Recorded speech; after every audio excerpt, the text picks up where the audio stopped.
Star Asia PTV ਦੇ ਦਰਸ਼ਕਾਂ ਦਾ ਇੱਕ ਵਾਰ ਫਿਰ ਸਵਾਗਤ ਹੈ। ਤੁਸੀਂ ਦੇਖ ਰਹੇ ਹੋ ਪ੍ਰੋਗਰਾਮ ਸਿਆਸਤ ਦੇ ਰੰਗ। ਭਾਰਤੀ ਸਰਕਾਰ ਵੱਲੋਂ ਜਦੋਂ ਨੋਟਬੰਦੀ ਇਸ ਦੇਸ਼ ਵਿੱਚ ਕੀਤੀ ਗਈ ਅਤੇ ਜਦੋਂ ਜੰਮੂ ਕਸ਼ਮੀਰ ਦੇ ਵਿੱਚ ਧਾਰਾ 370 ਖਤਮ ਕਰਕੇ ਜੰਮੂ ਕਸ਼ਮੀਰ ਦੇ ਕੁਝ ਇਲਾਕੇ ਲਦਾਖ ਦੇ ਨਾਲ ਜੋੜ ਕੇ ਇੱਕ ਕੇਂਦਰੀ ਸ਼ਾਸਿਤ ਪ੍ਰਦੇਸ਼ ਬਣਾਇਆ ਗਿਆ, ਉਸ ਤੋਂ ਬਾਅਦ ਬਹੁਤ ਵੱਡੇ ਦਾਅਵੇ ਕੀਤੇ ਗਏ ਸਨ ਕਿ ਧਾਰਾ 370 ਤੋੜਨ ਦੇ ਨਾਲ ਅਤੇ ਨੋਟਬੰਦੀ ਦੇ ਨਾਲ ਹੁਣ ਜੰਮੂ ਕਸ਼ਮੀਰ ਦੇ ਵਿੱਚ ਅੱਤਵਾਦ ਦਾ ਲੱਕ ਪੂਰੀ ਤਰ੍ਹਾਂ ਤੋੜ ਦਿੱਤਾ ਗਿਆ ਹੈ। ਸੰਭਾਵਨਾਵਾਂ ਪ੍ਰਗਟ ਕੀਤੀਆਂ ਗਈਆਂ ਸਨ ਕਿ ਹੁਣ ਜੰਮੂ ਕਸ਼ਮੀਰ ਦੇ ਵਿੱਚ ਅੱਤਵਾਦ ਕਦੇ ਵੀ ਸਿਰ ਨਹੀਂ ਚੁੱਕ ਸਕੇਗਾ। ਲੱਖਾਂ ਹੀ ਫੌਜ ਲਗਾਉਣ ਤੋਂ ਬਾਅਦ ਔਰ ਉੱਥੋਂ ਦੇ ਜਿਹੜੇ ਰਹਿਣ ਵਾਲੇ ਲੋਕ ਸਨ ਉਹਨਾਂ ਉੱਤੇ ਬੁਰੀ ਤਰ੍ਹਾਂ ਨਜ਼ਰ ਰੱਖਣ ਅਤੇ ਉਹਨਾਂ ਦੀ ਹਰੇਕ ਗਤੀਵਿਧੀ ਨੂੰ ਨੋਟ ਕਰਨ ਦੇ ਸਮੇਂ ਇਹ ਗੱਲਾਂ ਵਾਕਈ ਸੱਚ ਹੁੰਦੀਆਂ ਨਜ਼ਰ ਆ ਰਹੀਆਂ ਸਨ। ਪਰ ਹੁਣ ਪਿਛਲੇ ਕਈ ਦਿਨਾਂ ਤੋਂ ਉਸੇ ਹੀ ਜੰਮੂ ਕਸ਼ਮੀਰ ਵਿੱਚ ਅੱਤਵਾਦੀਆਂ ਘਟਨਾਵਾਂ ਬਹੁਤ ਜ਼ਿਆਦਾ ਵੱਧ ਗਈਆਂ ਹਨ। ਟਾਰਗੇਟ ਕਿਲਿੰਗ, ਚੁਣ ਚੁਣ ਕੇ ਮਾਰਨਾ, ਹਿੰਦੂਆਂ ਅਤੇ ਸਿੱਖਾਂ ਦਾ ਕਤਲ ਕਰਨਾ। ਪਿਛਲੇ ਦਿਨ ਇੱਕ ਘਟਨਾ ਵਾਪਰੀ ਜਿਹਦੇ ਵਿੱਚ ਇੱਕ ਸਕੂਲ ਦੇ ਵਿੱਚ ਜਾ ਕੇ ਇੱਕ ਹਿੰਦੂ ਟੀਚਰ ਅਤੇ ਇੱਕ ਸਿੱਖ ਟੀਚਰ ਨੂੰ ਗੋਲੀਆਂ ਮਾਰ ਕੇ ਮਾਰ ਦਿੱਤਾ ਗਿਆ। ਬੇਸ਼ੱਕ ਸਰਕਾਰ ਤੇ ਸੁਰੱਖਿਆ ਏਜੰਸੀਆਂ ਉਹਨਾਂ ਸਾਰੀਆਂ ਘਟਨਾਵਾਂ ਦੀ ਪੈੜ ਰੱਖਣ ਵਾਸਤੇ ਉਹ ਪੂਰੀਆਂ ਆਪਣੀ ਜਾਂਚ ਕਰ ਰਹੀਆਂ ਹਨ, ਪਰ ਜੰਮੂ ਕਸ਼ਮੀਰ ਦੇ ਵਿੱਚ ਇਹ ਘਟਨਾਵਾਂ ਰੁਕਣ ਦਾ ਨਾਮ ਨਹੀਂ ਲੈ ਰਹੀਆਂ। ਬਹੁਤ ਸਾਰੇ ਇਲਾਕਿਆਂ ਦੇ ਹਿੰਦੂ ਉੱਥੋਂ ਪ੍ਰਵਾਸ ਕਰਕੇ ਦੂਸਰੇ ਇਲਾਕਿਆਂ ਵਿੱਚ ਜਾਣ ਵਾਸਤੇ ਮਜਬੂਰ ਹਨ। ਸੁਰੱਖਿਆ ਫੋਰਸਾਂ ਦੀ ਸੁਰੱਖਿਆ ਏਜੰਸੀਆਂ ਦੀਆਂ ਖਬਰਾਂ ਅਨੁਸਾਰ ਪਿਛਲੇ 1 ਮਹੀਨੇ ਦੌਰਾਨ ਉਹਨਾਂ ਨੇ ਉੱਥੇ 15 ਦੇ ਕਰੀਬ ਕਸ਼ਮੀਰੀ ਅੱਤਵਾਦੀਆਂ ਨੂੰ ਮੌਤ ਦੇ ਘਾਟ ਉਤਾਰਿਆ। ਇਸ ਸਭ ਦੇ ਬਾਵਜੂਦ ਇੱਕ ਉੱਥੋਂ ਦੀ ਬਹੁਤ ਹੀ ਅਹਿਮ ਖਬਰ ਆ ਰਹੀ ਹੈ ਜੰਮੂ ਕਸ਼ਮੀਰ ਦੇ ਇੱਕ ਇਲਾਕੇ ਪੁੰਛ ਤੋਂ। ਪੁੰਛ ਦੇ ਵਿੱਚ ਸੁਰੱਖਿਆ ਫੋਰਸਾਂ ਦਾ ਉੱਥੋਂ ਦੇ ਅੱਤਵਾਦੀਆਂ ਦੇ ਨਾਲ ਇੱਕ ਮੁਕਾਬਲਾ ਚੱਲ ਰਿਹਾ ਹੈ। ਮੁਕਾਬਲਾ ਚੱਲਦਿਆਂ ਤਕਰੀਬਨ 10 ਦਿਨ ਹੋ ਚੁੱਕੇ ਹਨ। ਨੌਜਵਾਨ ਫੌਜ ਦੇ ਉੱਥੇ ਸ਼ਹੀਦ ਹੋ ਚੁੱਕੇ ਹਨ, ਪਰ ਅਜੇ ਤੱਕ ਜਿਨ੍ਹਾਂ ਅੱਤਵਾਦੀਆਂ ਦੇ ਨਾਲ ਮੁਕਾਬਲਾ ਚੱਲ ਰਿਹਾ ਹੈ ਉਹਨਾਂ ਅੱਤਵਾਦੀਆਂ ਬਾਰੇ ਫੌਜ ਨੂੰ ਕੋਈ ਥੋਹ ਪਤਾ ਨਹੀਂ ਲੱਗਾ ਕਿ ਉਹਨਾਂ ਅੱਤਵਾਦੀਆਂ ਵਿੱਚੋਂ ਕਿੰਨੇ ਅੱਤਵਾਦੀ ਮਾਰੇ ਗਏ ਜਾਂ ਕਿੱਥੇ ਹਨ। ਮਿਲੀਆਂ ਹੋਈਆਂ ਖਬਰਾਂ ਦੇ ਮੁਤਾਬਕ ਔਰ ਉੱਥੋਂ ਦੇ ਪੁੰਛ ਰੇਂਜ ਦੇ ਜੋ ਫੌਜ ਦੇ ਜੋ ਉੱਥੋਂ ਦੇ ਇੰਚਾਰਜ ਹਨ ਵਿਨੇ ਗੁਪਤਾ ਦੇ ਅਨੁਸਾਰ ਉਹਨਾਂ ਨੂੰ ਤਕਰੀਬਨ 2.5 ਮਹੀਨੇ ਪਹਿਲਾਂ ਇਹ ਆਉਟਪੁੱਟ ਮਿਲੀ ਸੀ ਕਿ ਪਾਕਿਸਤਾਨ ਦੇ ਮਕਬੂਜ਼ਾ ਕਸ਼ਮੀਰ ਤੋਂ ਕੁਝ ਅੱਤਵਾਦੀਆਂ ਨੇ ਇਸ ਏਰੀਏ ਦੇ ਵਿੱਚ ਘੁਸਪੈਠ ਕੀਤੀ ਹੈ। ਉਹਨਾਂ ਦਾ ਕਹਿਣਾ ਕਿ ਉਸ ਵੇਲੇ ਤੋਂ ਹੀ ਇਹਨਾਂ ਉੱਤੇ ਨਜ਼ਰ ਰੱਖੀ ਜਾ ਰਹੀ ਸੀ, ਪਰ ਕਿਉਂਕਿ ਇਹ ਸਾਰਾ ਇਲਾਕਾ ਇਸ ਇਲਾਕੇ ਦੇ ਜਿਹੜੇ ਇਹ ਇਲਾਕਾ 3 ਪਾਸਿਆਂ ਤੋਂ ਜੋ ਉੱਥੋਂ ਦੇ ਜੋ LOC ਉਹਦੇ ਨਾਲ ਘਿਰਿਆ ਹੈ, ਬਹੁਤ ਹੀ ਸੰਘਣੇ ਜੰਗਲ ਨੇ ਔਰ ਉੱਚੀਆਂ ਉੱਚੀਆਂ ਪਹਾੜੀਆਂ ਨੇ, ਜਿਸ ਕਰਕੇ ਅਜੇ ਤੱਕ ਸਫਲਤਾ ਮਿਲਦੀ ਨਜ਼ਰ ਨਹੀਂ ਆ ਰਹੀ। ਪ੍ਰਾਪਤ ਸੂਚਨਾਵਾਂ ਦੇ ਅਨੁਸਾਰ, ਖਬਰਾਂ ਦੇ ਅਨੁਸਾਰ ਹੁਣ ਤੱਕ ਫੌਜ ਬੜੇ ਹੀ ਮੁਸਤੈਦੀ ਦੇ ਨਾਲ ਉਹਨਾਂ ਦਾ ਪਿੱਛਾ ਕਰ ਰਹੀ ਆ। ਫੌਜ ਦੇ ਹੈਲੀਕਾਪਟਰ ਵੀ ਸਰਚ ਆਪਰੇਸ਼ਨ ਦੇ ਵਿੱਚ ਲੱਗੇ ਹੋਏ ਹਨ।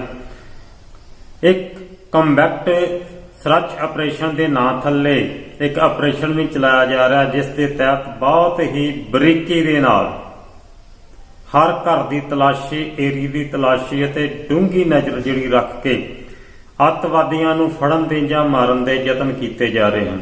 ਪਰ ਇਸ ਦੇ ਬਾਵਜੂਦ ਵੀ ਅਜੇ ਤੱਕ ਕਿਸੇ ਪ੍ਰਕਾਰ ਦੀ ਕੋਈ ਵੀ ਸਫਲਤਾ ਨਹੀਂ ਮਿਲੀ।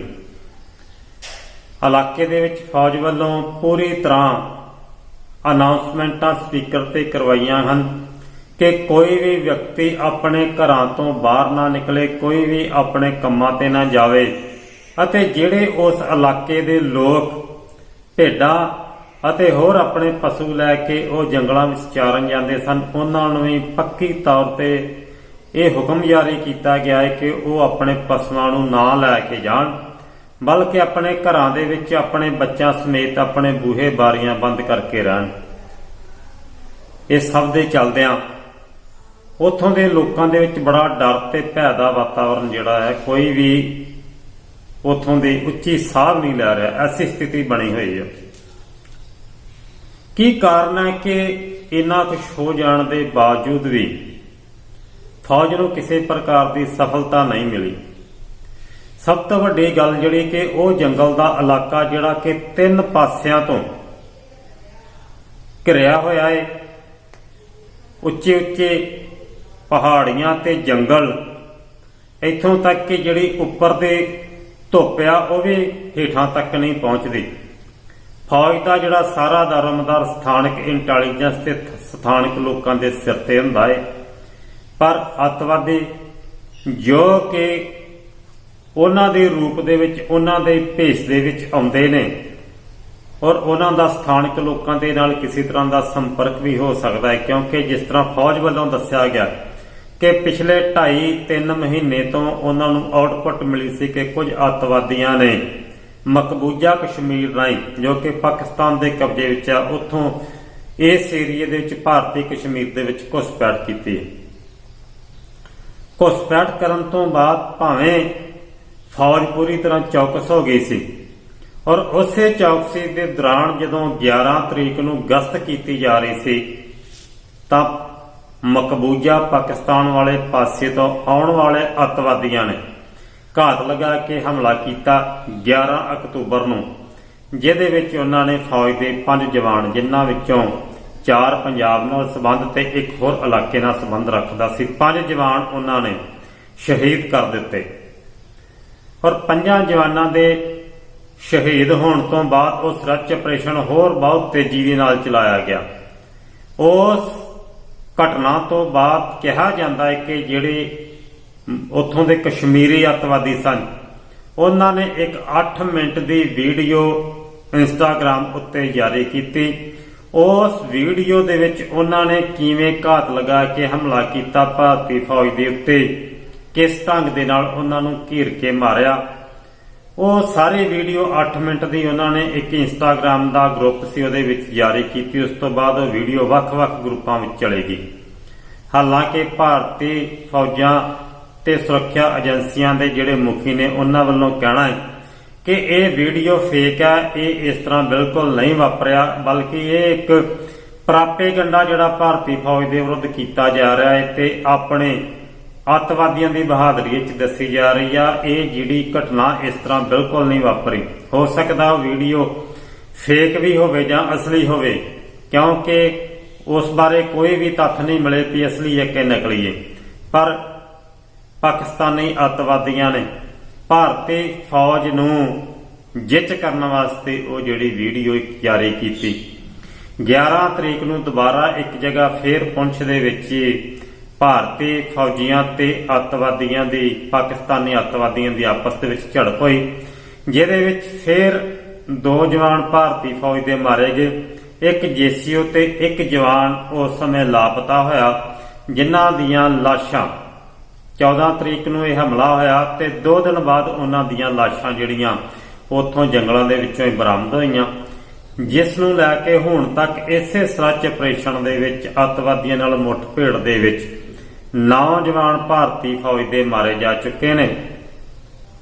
ਭਾਰਤੀ ਫੌਜ ਵੱਲੋਂ ਭਾਵੇਂ ਹੈਲੀਕਾਪਟਰਾਂ ਦੀ ਵਰਤੋਂ ਕੀਤੀ ਜਾ ਰਹੀ ਹੈ ਔਰ ਬੜੇ ਡੂੰਘੇ ਢੰਗ ਤਰੀਕੇ ਦੇ ਨਾਲ, ਬੜੇ ਹੀ ਫੌਜੀ ਢੰਗ ਤਰੀਕਿਆਂ ਦੇ ਨਾਲ ਜਿਹੜਾ ਇਹ ਆਪਰੇਸ਼ਨ ਹੁਣ ਚਲਾਇਆ ਜਾ ਰਿਹਾ ਹੈ, ਪਰ ਅਜੇ ਤੱਕ ਅੱਤਵਾਦੀਆਂ ਦਾ ਕੋਈ ਪਤਾ ਨਹੀਂ ਕਿੰਨੇ ਦਿਨ ਹੋਰ ਤੱਕ ਇਹ ਸਰਚ ਆਪਰੇਸ਼ਨ ਚੱਲੇ ਔਰ ਕਦੋਂ ਉਹ ਜਿਹੜੇ ਪਾਕਿਸਤਾਨੀ ਅੱਤਵਾਦੀ ਨੇ ਉਹ ਭਾਰਤੀ ਫੌਜ ਦੇ ਮਾਰ ਹੇਠਾਂ ਆ ਕੇ ਮਾਰੇ ਜਾਣ।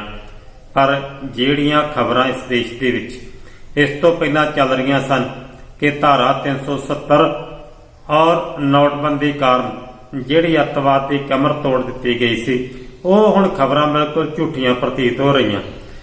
ਬੜੇ ਹੀ ਢੰਗ ਤਕਨੀਕ ਨਵੀਂ ਲੈ ਕੇ ਜਿਹੜਾ ਇਹ ਘਟਨਾ ਵਾਪਰੀ ਹੈ, ਉਹਦੀ ਜ਼ਿੰਮੇਵਾਰੀ PAFF ਨਾਂ ਦੀ ਇੱਕ ਜਥੇਬੰਦੀ ਨੇ ਚੁੱਕੀ ਆ, ਪੀਪਲਸ ਐਂਟੀ ਫਾਸਿਸਟ ਫਰੰਟ।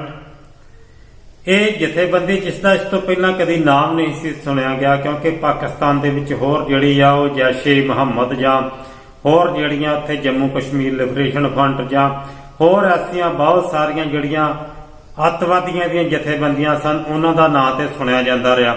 ਪਰ ਇਹ PAFF ਦਾ ਨਾਂ ਪਹਿਲੀ ਵਾਰੀ ਆਇਆ, ਇਸ ਘਟਨਾ ਦੇ ਵਿੱਚ ਆਇਆ। ਔਰ ਜਿਸ ਢੰਗ ਦੇ ਨਾਲ ਉਹਨਾਂ ਨੇ ਸਾਰੇ ਘਟਨਾ ਦੀ ਵੀਡੀਓ ਬਣਾ ਕੇ ਜੋ ਕਥਿਤ ਤੌਰ ਤੇ ਉਹਨਾਂ ਵੱਲੋਂ ਕਿਹਾ ਗਿਆ ਯਾਰੀ ਕੀਤੀ ਗਈ ਏ, ਤਾਂ ਭਾਰਤੀ ਫੌਜਾਂ ਨੂੰ ਔਰ ਇਸ ਦੇਸ਼ ਤੇ ਹੋਰ ਜਿਹੜੇ ਰਾਜ ਕਰਨ ਨੇ ਖਾਸ ਕਰ ਗ੍ਰਹਿ ਮੰਤਰਾਲੇ ਨੂੰ ਸਮਝ ਲੈਣਾ ਚਾਹੀਦਾ ਹੈ ਕਿ ਇੱਕ ਲੰਮੀ ਚੁੱਪ ਤੋਂ ਬਾਅਦ ਜੋ ਪਾਕਿਸਤਾਨ ਦੇ ਕਸ਼ਮੀਰ ਦੇ ਅੱਤਵਾਦੀਆਂ ਨੇ ਇਸ ਢੰਗ ਦੇ ਨਾਲ ਇਸ ਘਟਨਾ ਨੂੰ ਅੰਜਾਮ ਦਿੱਤਾ ਹੈ, ਤਾਂ ਜਿਹੜਾ ਲੰਮਾ ਸਮਾਂ ਉਹ ਚੁੱਪ ਰਹੇ ਨੇ, ਉਸ ਚੁੱਪ ਦੇ ਦੌਰਾਨ ਉਹਨਾਂ ਨੇ ਬਹੁਤ ਸਾਰੇ ਨਵੇਂ ਢੰਗ ਤਰੀਕੇ ਸਿੱਖੇ ਨੇ। ਨਵੇਂ ਢੰਗ ਤਰੀਕਿਆਂ ਦੇ ਨਾਲ ਉਹ ਫਿਰ ਦੁਬਾਰਾ ਕਸ਼ਮੀਰ ਘਾਟੀ ਦੇ ਵਿੱਚ ਦਾਖਲ ਹੋਏ ਨੇ।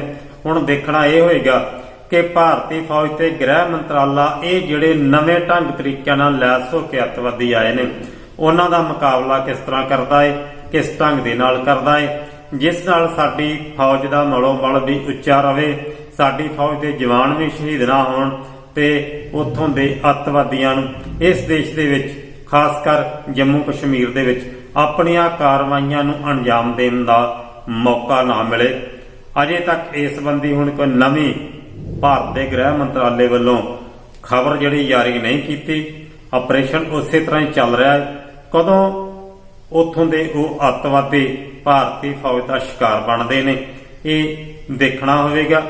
ਪਰ ਫਿਲਹਾਲ ਇਹ 10 ਦਿਨਾਂ ਦੇ ਵਿੱਚ ਜਿਹੜੇ ਭਾਰਤ ਦੇ ਨੌਜਵਾਨ ਹੁਣ ਤੱਕ ਸ਼ਹੀਦ ਹੋ ਚੁੱਕੇ ਨੇ, ਉਸਨੇ ਇੱਕ ਵਾਰ ਫਿਰ ਚਰਚਾ ਛੇੜ ਦਿੱਤੀ ਹੈ ਕਿ ਕੀ ਕਸ਼ਮੀਰ ਦੇ ਵਿੱਚ ਦੁਬਾਰਾ ਅੱਤਵਾਦ ਬੜੇ ਸ਼ਕਤੀਸ਼ਾਲੀ ਰੂਪ ਦੇ ਵਿੱਚ ਜਨਮ ਲੈ ਰਿਹਾ ਹੈ, ਸਿਰ ਚੁੱਕ ਰਿਹਾ ਹੈ, ਤੇ ਭਾਰਤੀ ਫੌਜ ਹੁਣ ਉਹਦੇ ਬਾਰੇ ਕੀ ਰਣਨੀਤੀ ਅਪਣਾਉਂਦੀ ਹੈ ਇਹ ਵੀ ਆਉਣ ਵਾਲੇ ਸਮੇਂ ਵਿੱਚ ਦੇਖਾਂਗੇ।